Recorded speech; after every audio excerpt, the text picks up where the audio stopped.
본 방송에서 제공하는 투자 정보는 투자 판단에 대한 조언입니다. 방송에서 제공하는 주식의 가치, 가격 상승 및 하락에 대해서는 방송사에서 보장하지 않습니다. 실시간 정보 브리핑입니다. S&P 500, 나스닥 사상 최고치 랠리, 애플 시총 1위 재탈환. 뉴욕 증시에서 S&P 500 지수와 나스닥 지수가 소폭 상승하며 사상 최고치 행진을 이어나갔습니다. 최근 물가와 고용 둔화 등이 확인되면서 기준금리 인하에 대한 기대감이 커진 가운데 매수세가 몰린 영향입니다. 시장 참여자들은 올해 시장 랠리가 지속 가능한지에 대한 추가 단서를 제공할 주요 인플레이션 데이터를 관망하고 있습니다. 오는 11일에는 6월 소비자 물가지수, 12일에는 생산자 물가지수가 발표됩니다. 또한 이번 주부터 주요 기업들의 2분기 실적 발표도 본격 시작되는 가운데 시티그룹과 JP모건체이스, 웰스파고 등 대형은행, 펩시코, 델타항공 등이 먼저 실적을 발표할 예정입니다. 허리케인 베릴 열대성 폭풍으로 약화, 국제유가 1% 이상 하락. 최근 미국을 강타한 허리케인 베릴이 카테고리 1로 약화하면서 열대성 폭풍으로 격화하자 멕시코만에 집중된 원유 시설의 피해가 없을 것이란 전망으로 국제유가가 1% 이상 하락하고 있습니다. 이날 국립허리케인센터에 따르면 베릴은 텍사스주 인근에 최대 시속 80마일의 강풍을 동반한 카테고리 1로 허리케인으로 상륙했으나 최대 시속 60마일의 강풍을 동반한 열대성 폭풍으로 격화했으며 더 약화될 것으로 예상된다고 NHC는 전망하고 있습니다. 대만 TSMC 미증시서 장중 1조 달러 돌파. 세계 최대 파운드리 반도체 업체인 대만의 TSMC가 미국 증시에서 장중 시총 1조 달러를 돌파했습니다. 전일 대만 증시에서 TSMC는 4.5% 사상 최고가를 경신하며 이에 따라 대만 증시의 대표 지수인 각권 지수도 사상 최고치를 경신했습니다. 또한 모건스탠리와 JP모건, 노무라 등 월가의 유명 투자은행들이 모두 TSMC가 다음 주 실적 발표에서 다음 분기 매출 전망을 상향할 것이라고 보고 있으며 블룸버그가 집계한 데이터에 따르면 TSMC는 지난 분기 매출이 전년 대비 36% 급증할 전망입니다. 사퇴 압박 바이든, 민주당의 공개 서한, 대선 완주할 것, 이젠 단결할 때. 대선 출마 포기 압박을 받고 있는 조 바이든 대통령이 민주당 동료 의원들에게 대선 완주 의사를 재차 밝히며 단합을 촉구했습니다. 지난달 27일 열린 첫 대선 TV토론 참패 이후 당내 의원들의 공개 사퇴 요구가 잇따르자 이를 진화하는 한편 당내 잡음을 끝내라는 경고의 메시지를 보낸 것으로 해석됩니다. 현지 언론은 북대서양 조약기구 정상회의와 민주당 회의가 예정된 이번 주가 바이든 대통령의 거취의 중대 분수령이 될 것으로 보고 있습니다.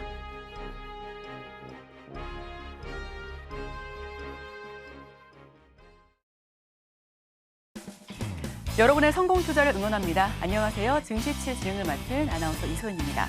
간밤 뉴욕 증시는 3대 지수 일제히 상승 마감했습니다. 나스닥과 S&P 500 지수는 또 장중 사상 최고가를 경신하기도 했는데요. 애플은 시총 1위를 다시 한번 탈환하기도 했습니다.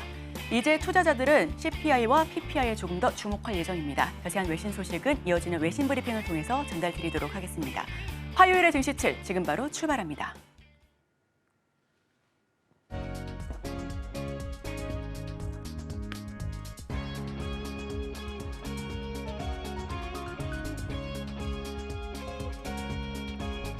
네, 복잡한 외신 이야기 쉽고 간편하게 전달드립니다. 증시칠 외신 브리핑 이소연입니다.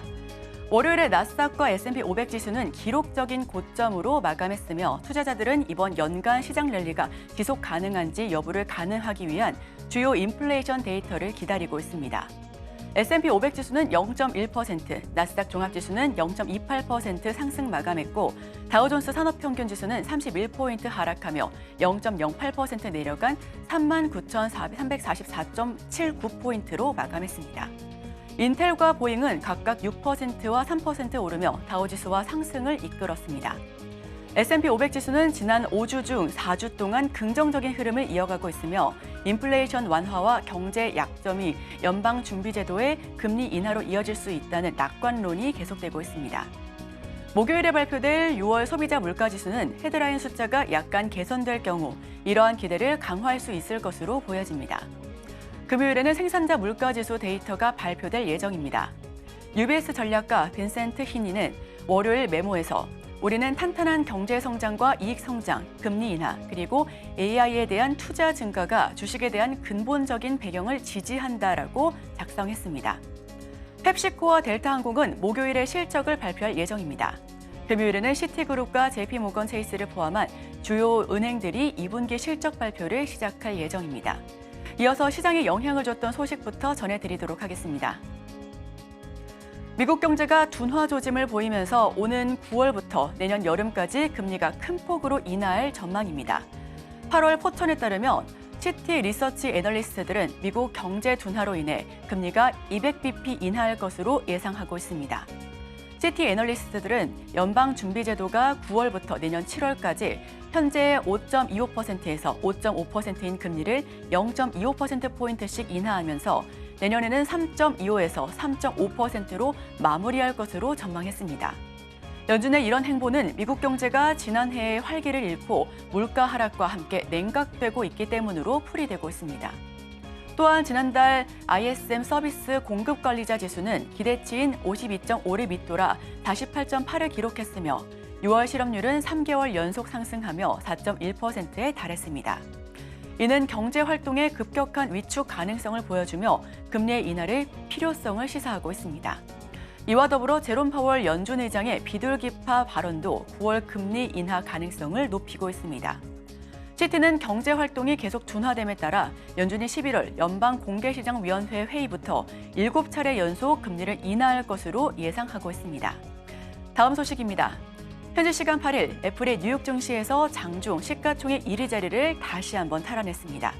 미 동부 시간 기준 이날 오전 11시 55분 애플 주가는 전 거래일보다 0.17% 오른 225.72달러에 거래됐습니다. 5거래일째 연속 상승한 애플은 시가총액도 3조 4,700억 달러로 소폭 증가하며 시총 1위였던 마이크로소프트를 넘어섰습니다. 장중이긴 하지만 애플이 시총 1위 자리를 탈환한 것은 지난달 13일 이후 25일 만입니다. 애플은 지난달 10일 연례 세계 개발자 회의에서 아이폰 등 자사의 기기에 탑재된 인공지능 전략을 발표한 이후 주가가 상승세를 보이고 있습니다. 여기에 2분기 중국에서 아이폰 판매가 전년 대비 크게 증가하며 실적에 대한 기대감도 나오고 있습니다. 다음 소식입니다. 덴마크의 유명 맥주 회사 킬스버그는 영국의 음료 제조업체 브리트빅을 32억 8천만 파운드에 인수하기로 합의했습니다. CNBC는 8일 브리트빅이 주주들에게 주당 13.15파운드를 지급하는 조건으로 계약을 체결했다라고 보도하고 있습니다. 이전에 브리트빅은 12.5파운드를 인수하려는 제안을 거부했으며 이는 자사의 가치를 충분히 반영하지 않았다라고 판단했기 때문입니다. 브리트빅의 이안 듀렌트 비상임 회장은 이번 합병이 전 세계 음료 시장에서 성장 기회를 창출할 것이다라고 강조했습니다. 또한 그는 킬스버그와의 펩시코 간의 협력이 성공적인 비즈니스 플랫폼을 제공할 것이다라고 언급하기도 했습니다. 킬스버그의 CEO 아콥 아롭 안센트비는 브리트빅의 우수한 음료 제품과 킬스버그의 맥주 포트폴리오가 결합하여 영국 및 서유럽 시장에서 강력한 성과를 거둘 것으로 기대하고 있습니다. 브리트빅은 펩시코와의 계약을 통해 영국과 아일랜드에서 펩시 파운틴듀, 시럽 등의 음료를 제조하고 유통하고 있으며 인수 후에도 이러한 계약은 유지될 것으로 보여집니다. 킬스버그와 펩시코는 브리트빅의 경영권 변경 조항을 포함하기로 합의했으며 이는 인수 이후에도 기존 계약이 지속됨을 보장하고 있습니다. 다음 소식입니다. 보잉은 737 맥스 항공기 추락 사고로 인해 4억 8,720만 달러의 추가 발급을 지불하기로 했습니다. 2018년도와 2019년 인도네시아와 에티오피아에서 발생한 사고로 346명이 사망한 이후 보잉은 2021년도에 25억 달러의 발급과 벌금과 피해 보상을 합의하기로 했습니다. 그러나 올해 1월 알래스카 항공의 737 맥스 9에서 또다시 문제가 발생하자 형사 기소 절차가 재개되고 있습니다. 보잉은 추가 발급을 납부하고 향후 3년 동안 4억 5,500만 달러를 연간 프로그램에 안전적으로 투자하기로 했습니다. 이 기간 동안 법무부가 임명한 준법 감사관이 보잉을 계속해서 감독할 예정입니다. 일부 유족들은 정부의 대응이 충분하지 않다라고 주장하며 변호사 폴 카셀은 법원에 이의를 제기할 계획입니다. 보잉은 이 사고와 관련된 비용으로 이미 17억 달러를 지출한 바 있습니다. 다음 소식입니다. 메탈은 XR 헤드셋 시장에서 선두를 달리고 있으며 곧 저렴한 가격에 퀘스트 3S를 출시할 예정입니다. 톰사드웨어에 따르면 메타는 9월 25일 열리는 연례 개발자 행사인 커넥트에서 퀘스트 3S를 공개할 계획입니다. 퀘스트 3S는 현재 349에서 395달러의 가격대로 예상하고 있으며 퀘스트2 대체하게 됩니다. 비용 절감을 위해 몇 가지 기능을 제외할 수 있다라고 설명하고 있으며 지난해 출시한 퀘스트 3는 50만 대 이상의 판매가 되고 있으며 퀘스트2의 2천만 대 판매 기록에는 미치지 못했습니다. 한편 애플의 비전 프로도 큰 성공을 거두지 못하면서 XR 헤드셋 시장은 새로운 돌파구를 필요로 하고 있습니다. 다음 소식입니다. TSMC의 주가는 8일 대만 증권거래소에서 장중 4.47% 증가하며 1,050대만 달러로 사상 최고치를 기록했습니다. 이와 관련해 모건스탠리는 TSMC의 목표 주가를 기존 1,080대만 달러에서 1,180대만 달러로 상향 조정했습니다.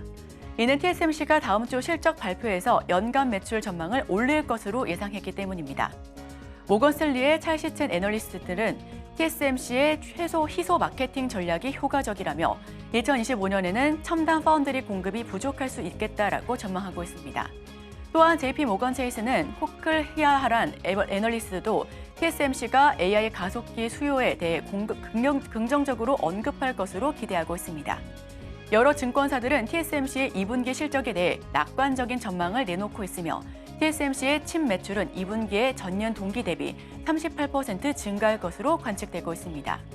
이에 따라 TSMC 주가는 지난주 1,000대만 달러를 넘어섰고 현재 시가총액은 9,500억 달러 이상으로 세계 8위 규모를 기록하고 있습니다. 다음 소식입니다. 일본의 실질 임금이 26개월 연속으로 하락하며 사상 최장으로 기록하고 있습니다.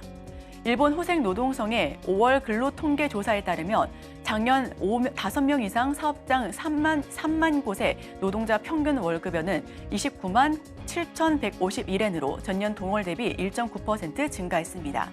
그러나 물가 상승을 반영한 실질 임금은 1.4% 감소했습니다. 이는 1991년 이후 가장 긴 하락 기간입니다. 호생노동성은 임금이 오르고 있지만 물가 상승을 따라잡지 못하고 있다고 설명하고 있습니다.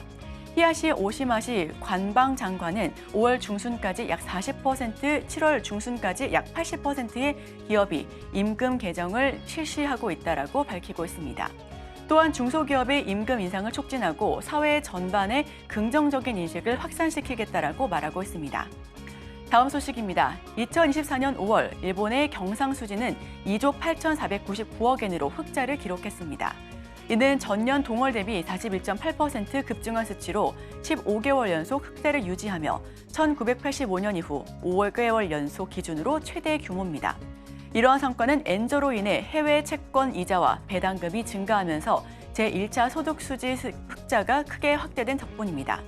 또한 5월 무역 수지는 1조 1,089억엔 적자를 기록했지만 수입은 9조 2,413억엔으로 9.3% 증가했고 수출은 8조 1,232억엔으로 12.1% 증가했습니다. 특히 자동차와 반도체 관련 제조 장비, 전자부품의 수출 호조가 적자폭을 줄이는 데 기여했습니다. 서비스 수지도 23억엔 흑자를 기록하고 전년의 동월에 적자에서 흑자로 전환되고 있습니다. 여행 수지는 4,417억엔 흑자로 전년 대비 55.7% 증가했습니다. 제1차 소득 수지는 4조 2,111억엔 흑자를 기록하며 1985년 이후 최대 규모를 달성했습니다. 다음 소식입니다. 2024년 6월 중국의 자동차 판매는 전년 대비 6.9% 감소하며 3개월 연속 하락했습니다. 이는 경기 회복이 지연되고 정부 지원에도 불구하고 소비자 수요가 부진했기 때문입니다. 6월 승용차 판매량은 178만 대로 5월과 4월에도 각각 2.2%와 5.8% 감소했습니다. 초기에는 자동차 가격을 낮추는 전략이 판매를 늘리는 데 도움이 됐었지만 최근에는 정부가 제공하는 보조금이 큰 효과를 보지 못하고 있습니다. 상반기 전체 자동차 판매량은 2.9% 증가하며 993만 대에 달했습니다. 특히 신에너지 판매는 전체의 48.1%를 차지하며 사상 최대를 기록했고 비아디와 니오 등 전기차 업체들은 월별 매출 신기록을 세웠습니다. 또한 6월 자동차 수출은 전년 대비 28% 증가했지만 이후의 추가 관세로 인해 중국산 전기차 수출이 감소할 가능성이 있습니다. 예를 들어 테슬라는 6월에 11.100만 11,746대의 중국산 자동차를 수출했는데 이는 2022년 10월 이후 최저치입니다. 오늘 준비한 외신 소식은 여기까지입니다. 이어서 국내 소식과 더불어서 오늘 일면에서 전문가들의 수혜주까지 만나보시기 바랍니다.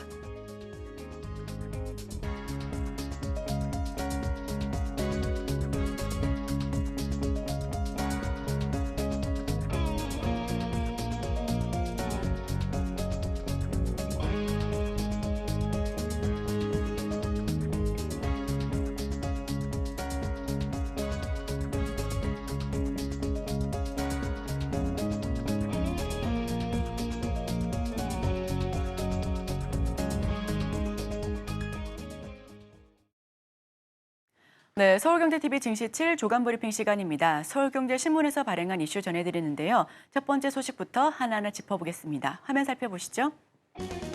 세계로 뻗는 K농산물, 부가가치는 찔끔. 첫 번째 소식 전해드립니다. 딸기와 포도 등 K농산물의 글로벌 인기가 높아지고는 있지만 농업의 부가가치 증가율은 서비스업의 4분의 1 수준으로 불과한 것으로 나타나고 있습니다. GDP에 이어 농림, 어업에 차지하는 비중 역시 1%대로 줄어들었는데요. 농업의 고령화와 영세화도 심화하고 있습니다. 2003년 126만 4천 가구였던 농가 수는 지난해 99만 9천 가구를 기록했는데요. 사상 처음으로 100만 가구가 무너진 바 있습니다. 농식품부는 한국 농업의 구조 변화를 살피고 중장기 정책 과제를 마련하는 중이고요. 농업이 중장기적으로도 성장할 수 있도록 수익성과 부가가치 생산성을 높여야 된다는 입장입니다. 또한 기반 유지를 위한 정책 과제 발굴을 추진하고 있는데요. 농식품부 관계자는 20년 전부터 현재까지 농업 구조가 어떻게 변해왔는지 세부 사항을 보려 한다며 이번에 처음으로 실시한 뒤 매년 업데이트 나갈 예정이다라고 설명하고 있습니다. 20년간 산업별 부가가치 증가율입니다. 제조업은 껑충 뛴 데 반면에 서비스업은 역시 증가율이 큰데요. 반면 농업은 뚝 떨어진 모습입니다. 농가의 고령화 추이도 살펴보시면 전반적으로 70대 이상이 훨씬 늘어난 수치를 통계적으로 확인하실 수가 있고요. 20년간 서비스업 178% 늘었는데 농업 증가율은 고작 49%에 그치고 있습니다. GDP에서 농림, 어업 비중이 3년째 축소하고 있고요. 농식품부는 중장기 과제 마련에 나서고 있다는 소식입니다. 다음 소식입니다. 리밸런싱 방향 잡은 최태원, 유리기판 신약 챙겼다.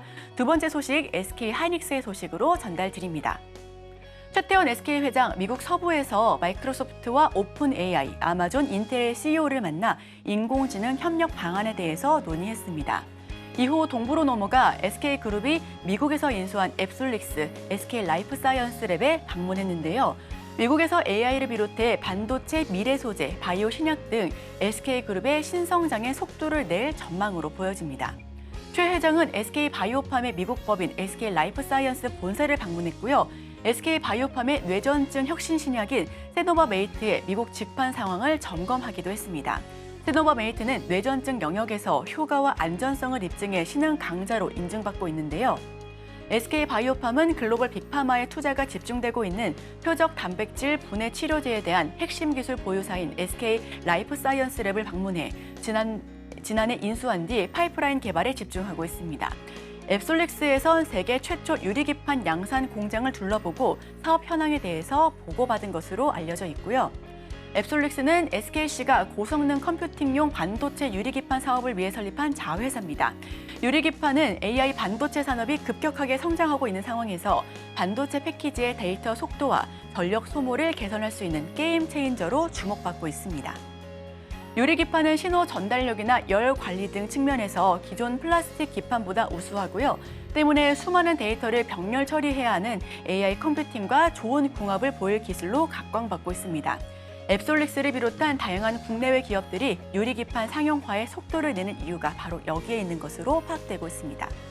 세계 최초로 유리기판 상용화를 앞두고 있는 앱솔릭스, 하반기 고객사 테스트를 진행할 예정이고요. 업계에서는 HBM 등 AI 반도체의 급격한 성장에 힘입어 고순도 유리기판 수요도 함께 증가할 것으로 전망하고 있습니다. 특히 SK텔레콤과 AI 빅테크 간 서비스 동맹에 대해서도 논의를 한 것으로 알려졌고요. SK텔레콤은 국내 AI 스타트업과 동맹을 맺고 엔트로픽 등 해외 유망 AI 스타트업에도 투자할 것으로 보여집니다. 미국에서 2주간 미래 사업을 점검했습니다. 앱솔루스와 SK 라이프 사이언스를 찾았고요. 미래 게임 체인저 사업 과정을 살폈다라고 전해지고 있습니다. 빅테크 수장들을 만나 세일즈를 강행했는데요. 그룹 전략 수립에 가속도가 붙을 것으로 보여집니다. 다음 소식입니다. 소렌토, 카니발이 효자, 기아 내수 점유율 역대 최고. 네, 다음 소식 전해드립니다. 기아가 올해 상반기 국내 시장에서 역대 최대 시장 점유율을 달성했습니다.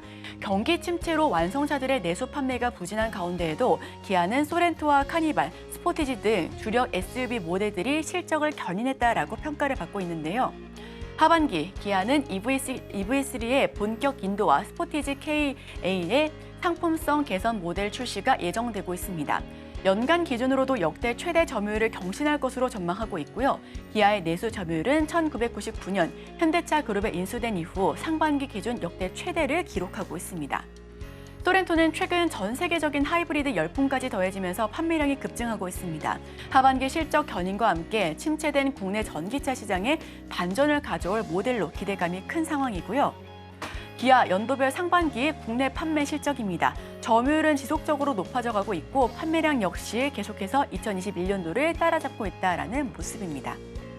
소렌토 4.9만 대 팔면서 SUV 1위를 보여주고 있고요. 상반기 시장 점유율 34.5%를 달성했습니다. 이달 EV3도 인도를 하는데 기록 경신에 대한 기대감이 큰 상황입니다. 다음 소식입니다. 아마존 MS도 한국 사스 해외 진출 돕는다. 네, 세 번째 소식 전해드립니다. 아마존 웹 서비스와 마이크로소프트 등 외국계 클라우드 제공 사업자들이 국내 서비스형 웹 소프트웨어 기업의 해외 진출을 지원하며 든든한 조력자로 부상하고 있습니다. 단순히 무료 클라우드 사용 혜택을 제공하는 수준을 넘어서 해외 영업망 공유, 공동 마케팅 등 가시적인 성과 창출에 주력하고 있는 모습인데요. AI 커뮤니케이션 플랫폼을 제공하는 샌드버드 설립 초기부터 프로그램에 참여하면서 해외 고객사를 확보해 대표적인 성공 사례로 꼽고 있습니다. 외국 기업들이 국내 사스 기업 지원에 나서고 있는 건 해외 시장에서의 동반 성장 가능성 때문으로 풀이되고 있습니다. 유망 기업을 찾는 외국계 클라우드, 영업망 공급에 마케팅까지 지원하고 있고요. 업스테이지와 구루미 등 수혜가 기대되고 있는 상황입니다. 다음 소식입니다. 군살 빼기 팔거든 카카오 1년간 계열사 22곳 정리. 네, 다음 소식 바로 전해드립니다. 쇄신 작업을 이어오고 있는 카카오, 국내 계열사 수를 빠르게 줄이고 있습니다. 한때 147개에 이르렀던 계열사 수가 꾸준히 줄어들고 있는 가운데 최근 한 달 동안 3개 더 감소하면서 125개까지 축소된 것으로 집계되고 있습니다. 카카오 국내 계열사 추이는 2023년 5월 기준 지속적으로 몸집을 빼왔는데요. 6월 기준으로는 125곳까지 줄어들었습니다. 카카오는 선택과 집중을 통해 남은 인프라를 AI 등 신사업에 투자하겠다라고 설명하고 있습니다. 카카오는 지난 2월 공시한 대로 부동산 개발 자회사 카카오 스페이스를 본사로 흡수 합병했고요. 카카오 엔터테인먼트의 드라마 제작 자회사 클레드 스튜디오도 최근 청산 절차를 완료한 바 있습니다. 이외에 카카오 계열사 임원이 주식을 보유하고 있어 자회사로 집계됐던 비욘드 스튜디오 시티가 최근 해당 임원 사임과 함께 계열사에서 제외된 적이 있습니다. 가파른 사업 확장으로 문어발식 경영이라는 비판을 받았었던 카카오, 최근 지속적으로 계열사를 정리해 나가고 있는데요. 카카오는 경영 효율화 기조에 따라 불필요한 사업을 정리하고 있다며 현재 카카오의 국내 계열사 수는 2022년 2월 기준으로 폐기한 수준입니다. 동시에 인력과 재원을 카카오가 미래 성장 동력으로 꼽은 AI 사업에 투자할 것으로 전망하고 있습니다. 지난해 5월 147곳에서 125곳으로 문어발식 경영 비판에 대폭 줄였습니다. 경영 효율화 기조에 NHN도 축소하고 나섰습니다. 다음 소식입니다. 가성비 K 인디뷰티, 이젠 친환경 띄운다. 다음 소식 전해드립니다. 글로벌 시장에서 가성비를 앞세워 소비자 인지도를 높여온 K 인디뷰티. 브랜드가 추구하는 가치나 콘셉트를 강조하는 방식으로 마케팅을 바꾸고 있습니다. 화장품 제조에서 포장, 판매 전 과정을 친환경 방식을 적용하거나 화장품 생산 원조인 유럽 현지에서 생산하는 등 브랜드 지향점을 차별화하고 있는데요. 효캄과 털리다쿰, 타가 등 글로벌 시장을 목표로 친환경, 비건 등을 지향점으로 설정한 인디뷰티 브랜드들이 증가하고 있습니다. 웅진의 비건 뷰티 브랜드 효캄은 전 품목이 프랑스 비건 인증을 받은 바 있고요. 탈리다쿰 식물을 보호하기 위해 친환경 원료 추출 방식을 활용하고 있습니다.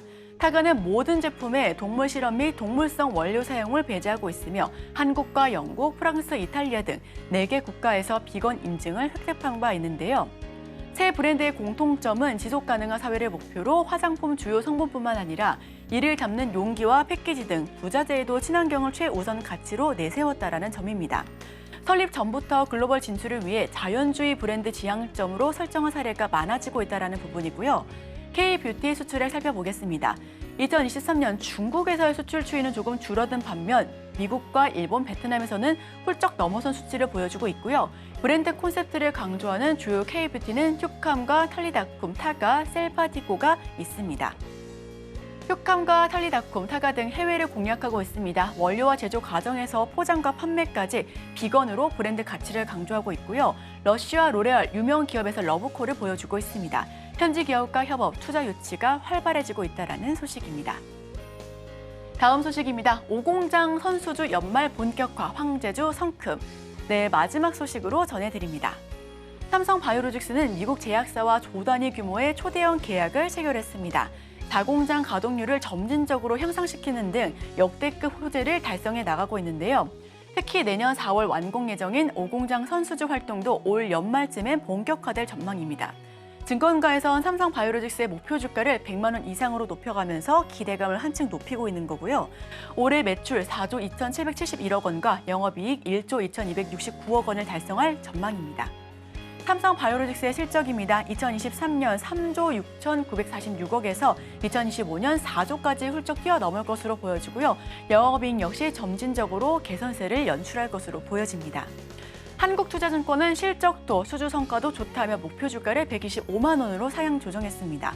KB증권 역시 분기별 영업이익률도 개선될 전망이다라며 목표 주가를 105만 원으로 조정했고요. 삼성증권과 신영증권도 지속적인 수주 물량 증가와 하반기 금리 인하에 대한 기대감으로 목표 주가를 높여 잡았습니다. 삼성바이오로직스 5공장 완공 시 총 생산 능력은 78만 4천 리터에 달할 예정입니다. 글로벌 항체 의약품 수요는 항암제와 자가 면역 질환 치료제, 중추신경계 치료제 등에서 지속적으로 증가할 것으로 보여지고요. 특히 미국의 생물보안법으로 우방국과의 장기적이고 안정적인 공급 계약에 대한 수혜가 예정됩니다. 삼성바이오로직스는 앞으로 생산 능력과 제품 포트폴리오, 지리적 거점을 확보해 수주 경쟁력을 더욱 강화해 나가겠다라는 계획을 밝혔습니다. 미국 제약사와 1조 4천억 원 초대형 계약을 나눴습니다. 톱 29곳에 16곳 고객사로 확보했고요. 최근 수주 문의 2배 이상 증가한 것으로도 확인되고 있습니다. 증권사들 100만 원대 주가를 제시하고 있는데요. 앞으로의 삼성바이오로직스 함께 주가 추이 살펴보셔도 좋겠습니다. 네, 제가 준비한 소식은 여기까지입니다. 계속해서 오늘의 일면을 통해 전문가와 수혜주까지 찾아보도록 하겠습니다. 저희와 끝까지 함께 하시죠.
오늘의 일면 헤드라인입니다. 해상 운임 상승세 둔화, 가자 전쟁 휴전 가능성의 해운주 약세. 헤드라인 풀어주실 분이죠. 헤르메스스타 김시은 팀장 함께합니다. 어서 오세요. 네, 안녕하세요. 네, 지금 해운주가 일시적으로 약세를 보이고 있는 건지 아니면 어느 정도 차익 실현에 대한 욕구인지 헤드라인 풀어주시죠. 일단 우리가 하나하나 다 따져봐야 할 것 같습니다. 전거래 해운주들이 약세 흐름들이 펼쳐졌고 관련 종목군들의 차익 실현이 나타났는데 우선적으로 SCFI 지수가 매주 금요일이 발표가 되는데 저번 주 금요일에 발표된 지표는 3,733.8포인트로 13주 연속 상승 흐름을 나타냈습니다. 다만 사람들이 주목을 했던 점은 13주 연속으로 상승했던 점이 아니라 상승폭이 둔화가 되었다에 대해서 우리가 조금 더 집중하고 있다고 보시면 좋을 것 같은데 지금 그래프를 한번 보게 되었을 때 제가 지금 SCFI 지수를 가지고 왔어요.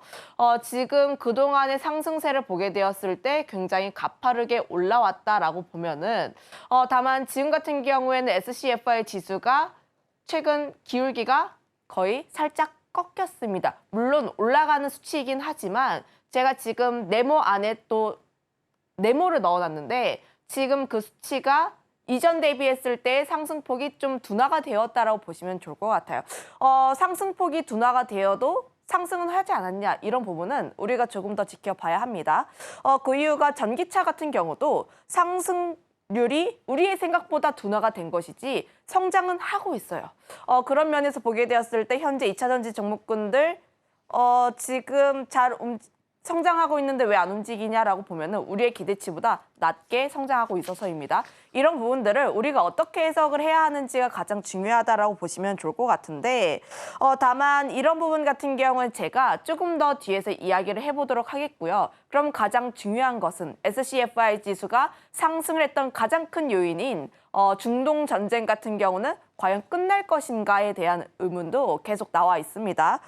지금 하마스가 영구 휴전을 포기를 했고 협상이 곧 재개될 가능성이 높다라는 외신의 내용들이 굉장히 많이 나와주고 있어요. 특히 하마스 같은 경우가 특히 강경한 입장이었다가 지금 한 발 물러선 입장이기 때문에 이런 점들을 보게 되었을 때 SCFI 지수가 살짝은 꺾일 가능성이 높다. 그 이유가 홍해 사태 때문이라고 보시면 좋을 것 같은데 관련했을 때 이팔 전쟁으로 인해서 후티 반군이 수에즈 운하로부터 들어오는 선박을 공격을 굉장히 많이 합니다. 선박을 공격하다 보니까 선주들이 수에즈 운하로 안 가고 좀 우회해서 가는 부분들이 있어서 그동안 2주 정도의 좀 돌아가는 그런 흐름들이 있었는데 다만 이런 흐름을 보게 되었을 때 갑자기 휴전을 하게 되면은 SCFI 지수가 굉장히 많이 꺾일 가능성이 높고 그로 인해서 이미 그런 우려들이 선반영이 되었다라고 보시면 좋을 것 같아요. 거기다가 더해서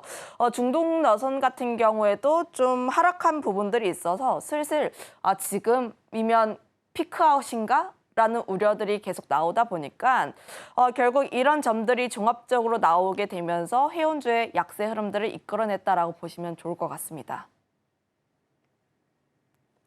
네, 아이러니하게 전쟁에 대한 반사 이익으로 해운주가 그동안 강세를 연출했었습니다.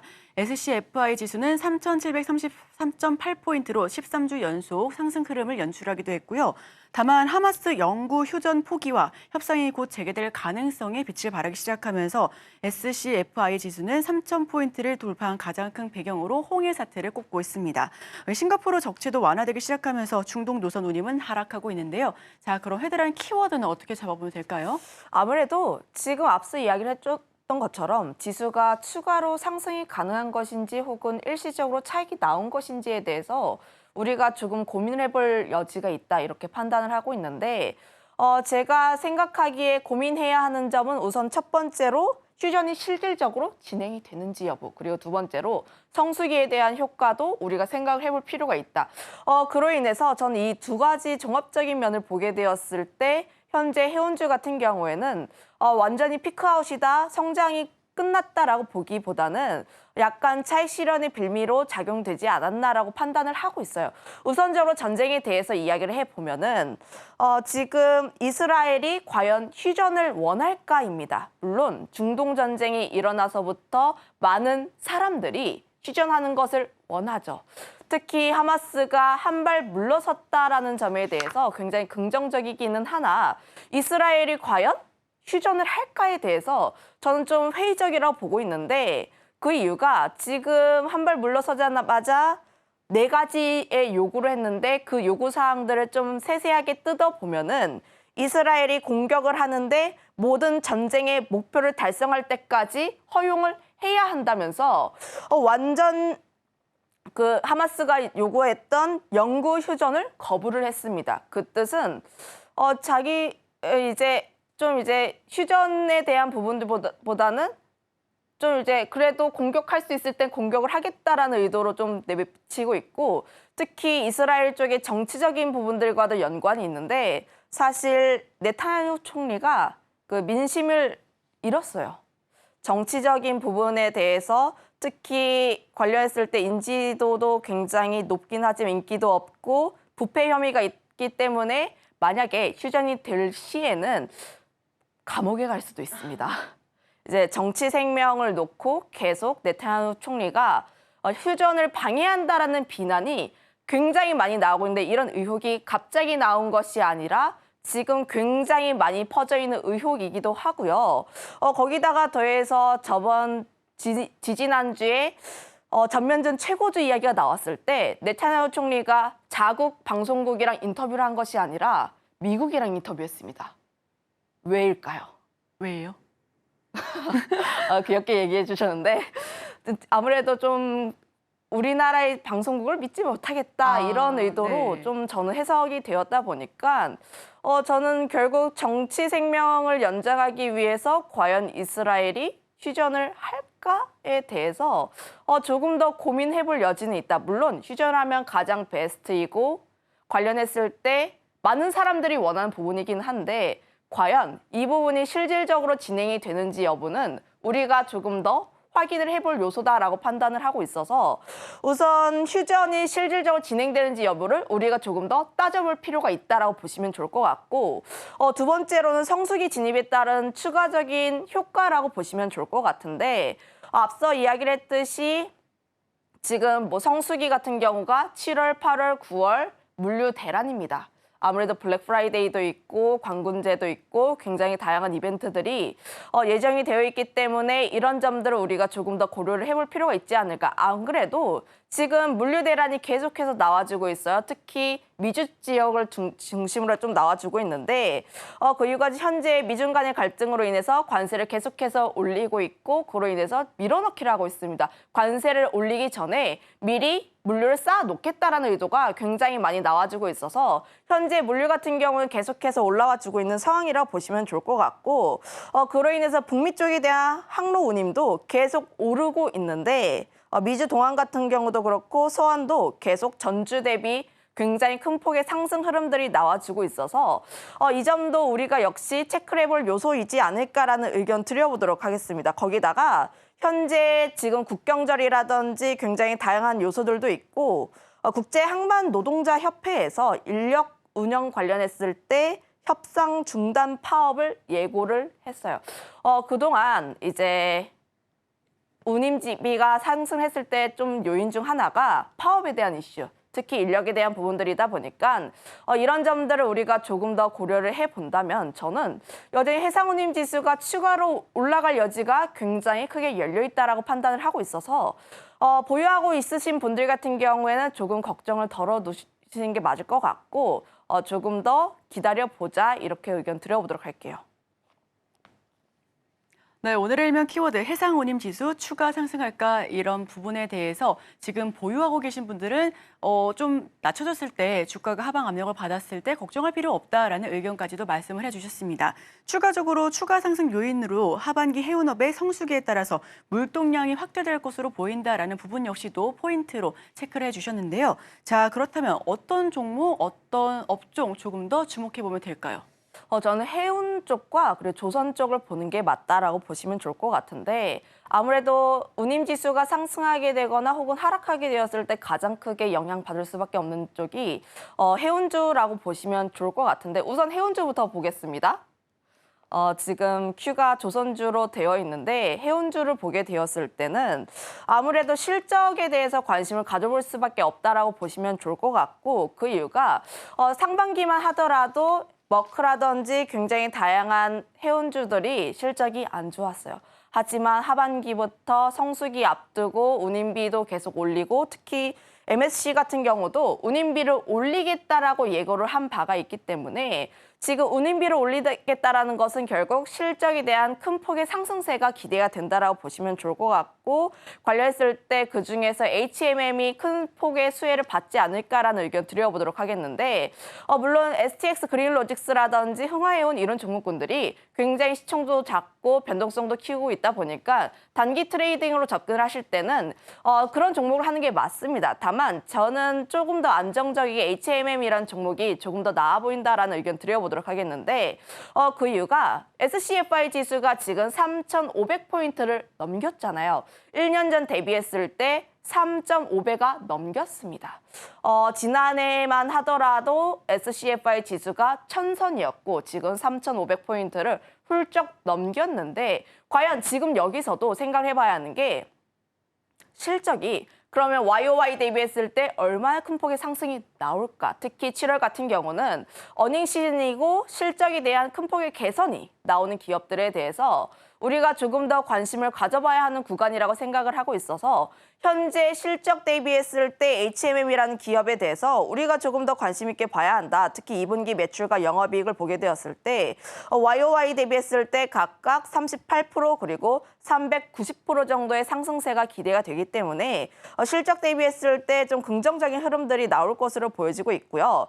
결국 단기적인 실적 상향에 대한 부분들 그리고 주가에 대한 추가 상승이 기대가 된다라고 보시면 좋을 것 같은데 물론 지금 현재 주가에 대한 부분을 보게 되었을 때 단기적으로 급락이 나오기는 했어요. 그럼에도 불구하고 좀 고점이 있었을 때 HMM 같은 경우에는 글로벌 피어 대비했을 때 굉장히 저평가다라고 보시면 좋을 것 같습니다.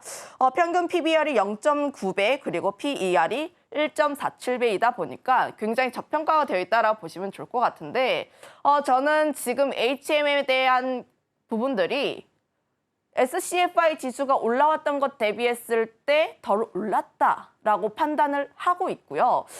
그 근거로는 지난 2021년, 2022년 코로나 기간 때 HMM을 뭐라 불렀냐면 흠슬라라고 불렀습니다.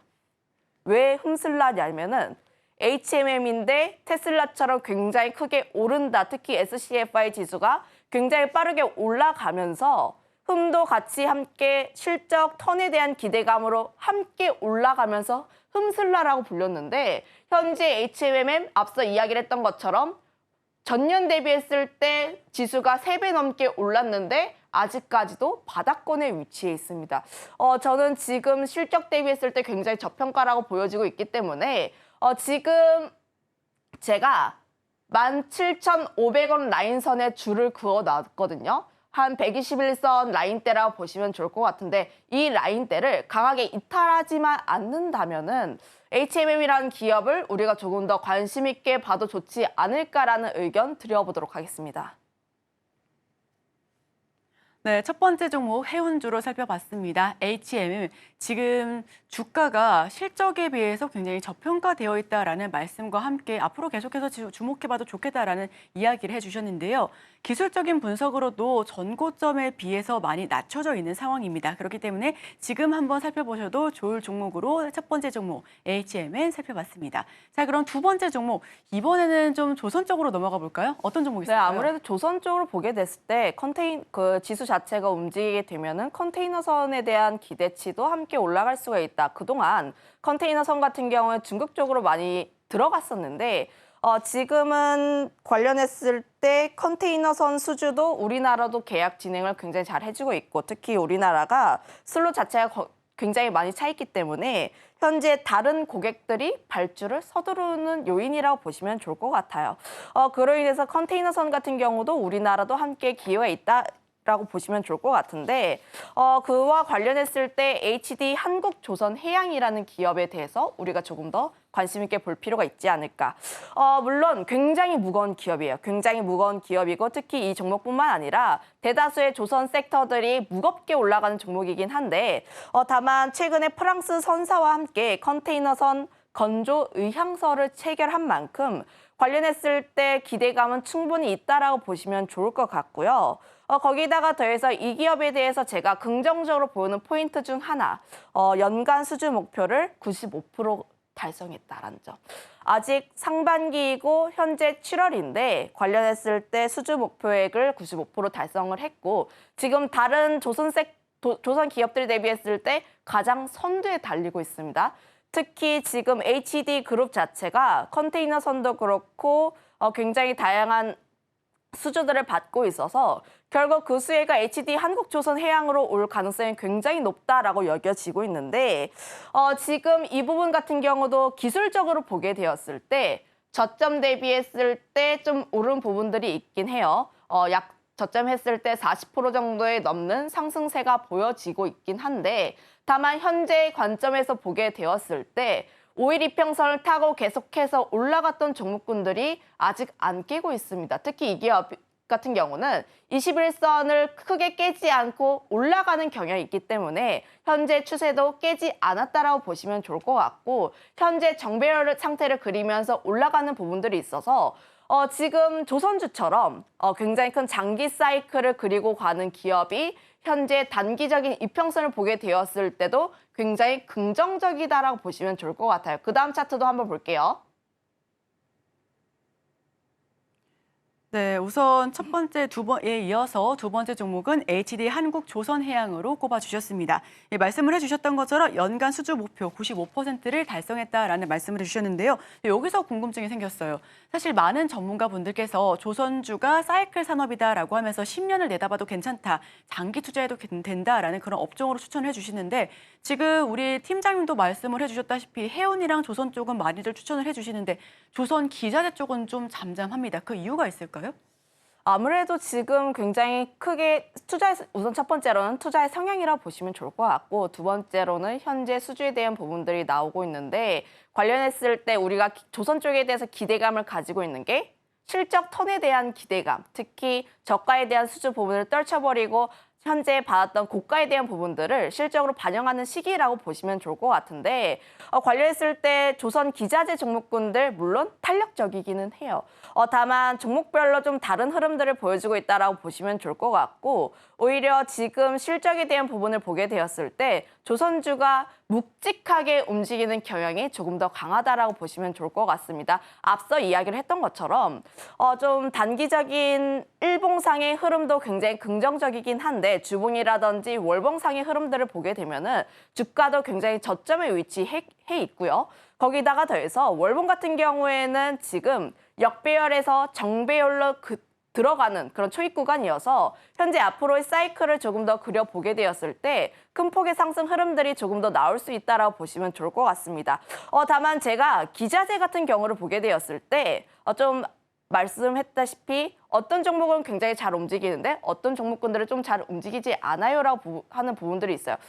그중에서 좀 잘 움직였던 종목이 한화엔진이라는 기업이었는데 제가 알기로는 이 기업이 최근에 신고가를 달성했다가 그 매물 살짝 지지부진한 상황이라고 보시면 좋을 것 같고 다만 하나엔진 같은 경우에 우리가 조금 더 긍정적으로 볼 수 있는 여지가 굉장히 많은데 우선 2분기 실적에 대한 기대감도 상당히 높다고 보시면 좋을 것 같고 특히 중국 고객사도 함께 가지고 있어서 국내뿐만 아니라 중국도 함께 가져갈 수 있는 부분들 거기다가 신고가 부근에 있다 보니까 위에 매물대가 거의 없어요. 그런 부분에서 보게 되었을 때 만약에 조선 쪽에 대해서 다시 한번 수급이 돌아오게 되었으면은 그중에서 기자재 쪽에서 수급이 약간의 수급만 돌아왔을 때 추가 상승이 굉장히 탄력적으로 나올 수 있는 기업이 저는 한화엔진이라고 판단을 하고 있어서 기자재 중에서 내가 조금 더 관심 있게 봐야 한다라는 종목으로는 한화엔진 말씀드려보도록 하겠습니다. 네, 오늘의 일면에서는 해양 그리고 조선 쪽을 자세하게 짚어봤습니다. 특히나 조선 쪽에서는 HD 한국조선해양을 짚어봤고요. 그리고 투자 성향별로 조선 기자재 쪽에서는 한화엔진 가장 괜찮다라는 종목으로 알아봤으니까요. 우리 시청자 여러분들께서도 장 전에 한번 살펴보셔도 좋겠습니다. 지금까지 헤르메스 스타 김신 팀장과 함께했습니다. 오늘 말씀 고맙습니다.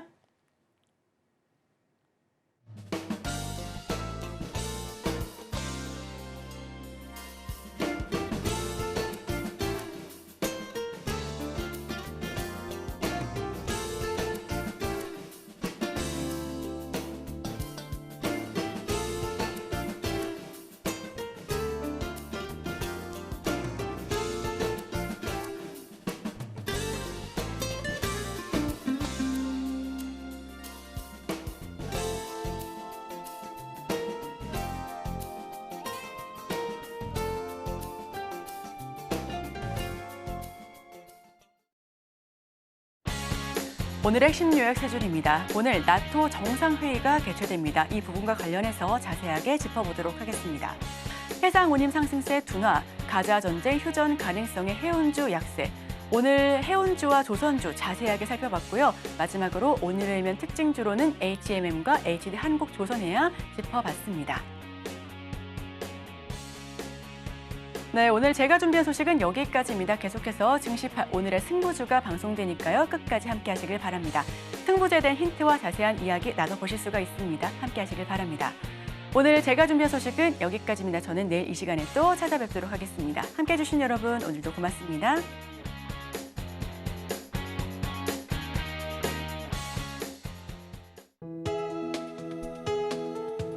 본 방송에서 제공하는 투자 정보는 투자 판단에 대한 조언입니다. 방송에서 제공하는 주식의 가치, 가격 상승 및 하락에 대해서는 방송사에서 보장하지 않습니다.